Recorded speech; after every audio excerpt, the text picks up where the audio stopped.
औज़ुबिल्लाहिमिनश्शैतानिर्रजीम बिस्मिल्लाहिर्रहमानिर्रहीम अस्सलामु अलैकुम रहमतुल्लाहि व बरकातुहू। Welcome to Malik educational academy. Students, हमने कल स्टडी किया था ब्रांचेस ऑफ केमिस्ट्री और हम आज उसी टॉपिक को आगे कंटिन्यू करेंगे।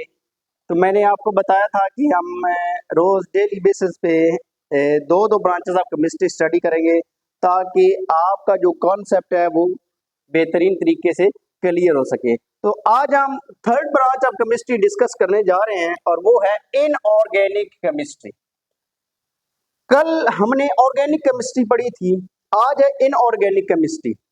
तो इनऑर्गेनिक केमिस्ट्री क्या होती है? It is branch of chemistry that deal with the study of all elements and compounds except hydrocarbon. तो हाइड्रोकार्बन के अलावा जितने भी कंपाउंड्स हैं जिनकी हम स्टडी करते हैं वो क्या है, इनऑर्गेनिक केमिस्ट्री में होते हैं। तो सबसे पहले इधर एग्जांपल दिए मेटल्स, जैसे कि आयरन है। उसके अलावा नॉन मेटल जैसे कोई भी गैसेस है, जैसे ऑक्सीजन गैस है। साल्ट्स हैं, जैसे कि टेबल साल्ट है, आपका खाने का नमक है जो काम अपने खानों में डालते हैं। एसिड है जैसे HCl है। बेसिस है जैसे NaOH है। इसी तरह मिनरल्स हैं जिनसे हम मुख्तलिफ किस्म के मेटल्स हासिल करते हैं। एलिमेंट्स हैं जैसे कि हाइड्रोजन है, ऑक्सीजन है, कोई भी एलिमेंट लगा रहे हैं। 118 एलिमेंट टोटल पीरियोडिक टेबल के अंदर मौजूद है, हम आगे जाके स्टडी करेंगे। कंपाउंड, इसके अलावा बेटा सिंपल कंपाउंड्स हैं। सिंपल कंपाउंड्स कौन कौन से होते हैं? जिनमें ये सैंड है, सैंड भी कंपाउंड है। अच्छा, उसके अलावा वाटर की स्टडी जब भी हम करेंगे वो किस में होगी? H2O इसका फार्मूला होता है, वो क्या होगा? इनऑर्गेनिक में होगी। गैसेस लाइक ऑक्सीजन, वो गैस जो हम सांस लेने के अमल में अंदर लेके जाते हैं। कार्बन डाइऑक्साइड बाहर गुजारते हैं। O3 ओजोन जो है, सूरज से आने वाली अल्ट्रा वायलेट रेडिएशन को जो रोकती है वो ओजोन लेयर है, तो उसकी स्टडी भी इसी में होती है।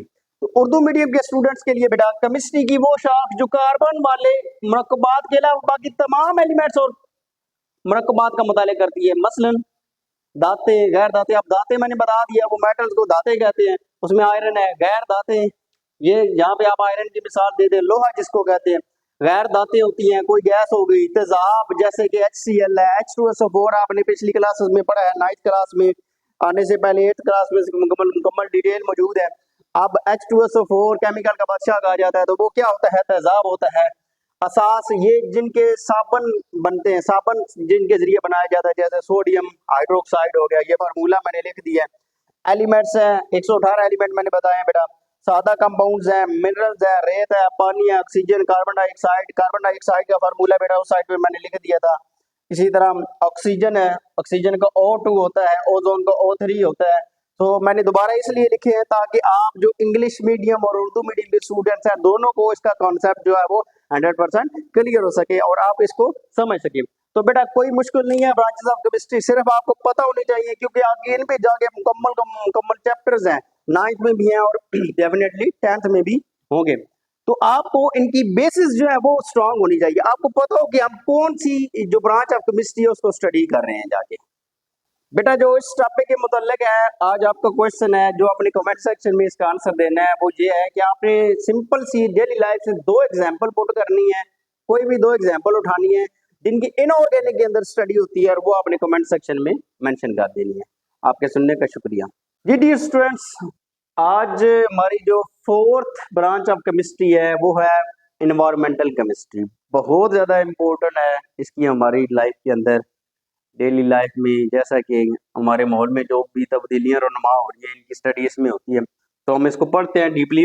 Branch of chemistry that deals with the study of chemical processes occurring in the environment and there effects on human life and nature. हमारी जिंदगी पर इसके क्या असरात हो रहे हैं, हमारी फितरत पर इसके क्या असरात हो रहे हैं, क्या क्या तब्दीलियां रुनमा हो रही हैं। अब एग्जाम्पल्स पहले हम देख लेते हैं। Pollution, chemical reaction in air, water and soil. देखिए पोल्यूशन जो होती है किसमें? केमिकल रिएक्शन इन एयर, जो एयर के अंदर केमिकल रिएक्शन होते हैं उसकी वजह से, वाटर के अंदर और सॉइल के अंदर। How we can protect the environment, हम माहौल को कैसे महफूज रख सकते हैं। एग्जाम्पल में मैंने दिया एसिड रेन और ओजोन डिप्लीशन। देखिए जी, आजकल जो है वो गर्मी बहुत ज़्यादा पड़ रही है और इसमें क्या होता है कि बहुत ज़्यादा गाड़ियाँ हो गई हैं, उनसे धुआं निकल रहा है, कार्बन डाइऑक्साइड की मिकदार बढ़ रही है, सूर्य से आने वाली अल्ट्रावायलेट रेडिएशंस जो है उनमें भी इजाफा हो रहा है क्योंकि ओजोन में डिप्लीशन हो रही है। किस वजह से? ये जो एरोसोल पार्टिकल होते हैं या फ्रिजों से निकलने वाली गैसेज होती हैं वो ओजोन की डिप्लीशन का बायस बढ़ रही है और ज़्यादा से ज़्यादा अल्ट्रावायलेट रेडिएशन ज़मीन पर आ रही हैं और ये कार्बन डाइऑक्साइड जो ग्रीन हाउस इफेक्ट है वो उसको ज्यादा से ज्यादा कैप्चर कर रहा है, गर्मी ज्यादा बढ़ रही है। इसलिए हम देखते हैं कि साल में तकरीबन 9 महीने जो है वो गर्मी रहती है और 3 महीने जो है वो सर्दी रहती है, या इससे भी शायद कम जो है इसका टेन्योर हो चुका है। तो ये हमारे माहौल में बहुत ज्यादा तब्दीलियां रुनमा हो रही हैं और इनकी स्टडी हम किस में करेंगे? एनवायरमेंटल केमिस्ट्री में। और उर्दू मीडियम के स्टूडेंट्स के लिए कि केमिस्ट्री की वो शाख जो माहौल में होने वाली किमियाई अमामत और उनके असरात का मुताला करती है, माहौलियाती केमिस्ट्री कहलाती है। फिजाई, आबी और जमीनी आलूदगी इनके जराए और हल पर रोशनी डालती है। तेजाबी बारिश और ओजोन। अब देखिए तेजाबी बारिश आपके लिए शायद लफ्ज नया हो लेकिन थोड़ी बहुत स्टडी आपने की होगी पिछली क्लासेस में। ये तब होती है जब मुख्तलिफ किस्म के इंडस्ट्रीज और ये जो गाड़ियां होती हैं इनसे जो धुआं निकल रहा होता है, ये धुआं जो होता है ये हमारी फिजा में चला जाता है। तो मुख्तलिफ पार्टिकल जैसे सल्फर है, नाइट्रोजन है, इनसे फिर नाइट्रिक एसिड, सल्फ्यूरिक एसिड जो है वो ऊपर बादलों में शामिल हो जाता है और फिर जब बारिश होती है तो वो एसिडिक नेचर की होती है, उसकी पीएच जो होती है 5.6 से कम होती है और वो हमारे फसलों के लिए और हमारे माहौल के लिए और हमारी खूबसूरत इमारतों के लिए बड़ी खतरनाक होती है।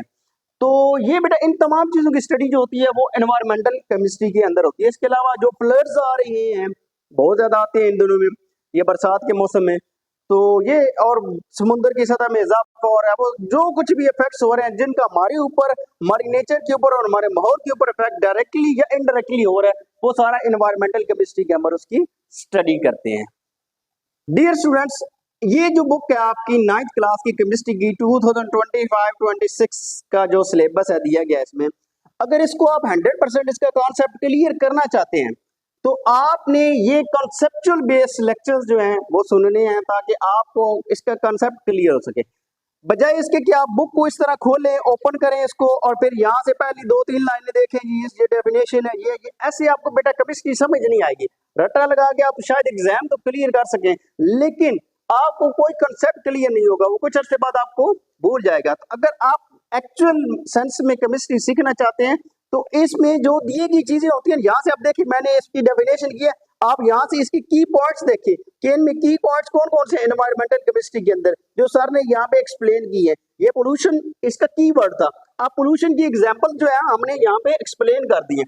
सो आप इस कंसेप्ट को 100% तरीके से क्लियर करें तब आपको जाके बेटा केमिस्ट्री आसानी के साथ समझ आ जाएगी। और अगर आपको केमिस्ट्री समझ आ रही है और इसका वे भी आपको समझ आ रहा है कि आपने इस बुक को कैसे स्टडी करना है, आप इधर टॉपिक देखिए, इधर से टॉपिक देखिए, आप इनको जो है इसके की पॉइंट नोट करें कि इसकी की पॉइंट क्या था, आप फिर अपनी बुक पे इनमें से की पॉइंट लिख लें या जो है अपनी नोट्स बना लें। अब मेरा बेहतरीन जो मेथड है वो ये है कि आप अपने बुलेट्स नोट्स बनाएं, मेन चीजें जो है वो आप देखें, इनकी डेफिनेशन लिखी और नीचे इधर से भी एग्जाम्पल लिखिए और भी जितने सोर्सेज हैं आपको पता चल रहा है ज़हन में आपके, देखिए कंसेप्ट क्लियर हो रहे हैं, बुक से भी होंगे, इधर लेक्चर से भी होंगे, और फिर आप इनको क्या करें अपनी बुक के ऊपर ही इनके पॉइंट्स बना लें ताकि आपको जब एग्जाम में एक कॉन्सेप्चुअल बेस्ड क्वेश्चन पूछा जाए तो आप उसको अटेम्प्ट कर सकें और एग्जाम में कामयाबी हासिल करें। और यही हमारा भी एम है, यही तमाम स्टूडेंट्स का भी एम है, यही तमाम जो पेरेंट्स हैं उनका भी एम है कि उनके बच्चे जो है वो जिंदगी में कामयाबी हासिल कर सकें। तो अल्लाह ताला आप सबको कामयाब करें।